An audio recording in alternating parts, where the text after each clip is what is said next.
भाई देख, आज मैं बहुत ज़्यादा क्रेजी एक्सपेरिमेंट कर दिखाने वाला हूँ। बस मेरे चैनल को सब्सक्राइब कर लेना। इस लाइटर के सामने इस परफ्यूम को खोल के रख दिया जाए, क्या ये ब्लास्ट हो जाएगा क्या, या फिर इसका जो स्प्रे उसकी वजह से ये बहुत ज़्यादा आग निकलेगा। तो आइए हम करके देखते हैं। बस मेरे चैनल को सब्सक्राइब कर। हम जो भी वीडियो बनाते हैं पूरी सेफ्टी के साथ बनाते हैं और इसे अपने घर पर ट्राई करने की कोशिश बिल्कुल मत। हम करके देखते हैं, बस अपने घर पर ट्राई करने की कोशिश बिल्कुल मत करना।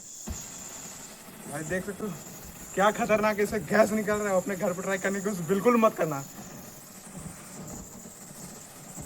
भाई देख रहे हो यार जिसका गैस है इसमें बहुत ज़्यादा पावर लग रहा है इसका, जो देख रहे हो। इसे अपने घर पर ट्राई करने की कोशिश क्रेजी ब्रो को बस सब्सक्राइब कर लेना। तो देख सकते हो भाई क्या खतरनाक हो रहा है इसके साथ। और इसका जो गैस है धीरे धीरे ख़त्म हो रहा है। और इसमें आप देख रहे हैं भाई साहब क्या खतरनाक लग रहा है, आपको पता है।